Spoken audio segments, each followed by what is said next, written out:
नमस्कार. श्री स्वामी समर्थ. दीप अमावस्या, ज्याला आपण आषाढ अमावस्या असेही म्हणतो, या दिवशी घरातील सर्व दिवे स्वच्छ करून त्यांची पूजा करण्याचा दिवस असतो.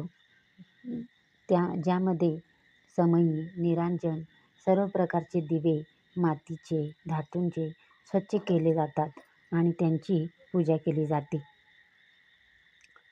या दिवशी घरातील स्वच्छता, साफसफाई करून घरातील उंबरठ्याचे हळदीने लेपन केले जाते. असे मानले जाते की या दिवशी दिव्यांची पूजा केल्याने देवी लक्ष्मी प्रसन्न होते, घरात समृद्धी, सुख, आनंद येतो. हे अज्ञान दूर करण्याचे, ज्ञान आणि ज्ञानप्राप्तीचे स्वागत करण्याचे प्रतीक आहे. ही परंपरा महाराष्ट्र आणि कर्नाटकात खोलवर रुजलेली आहे, जिथे ती मोठ्या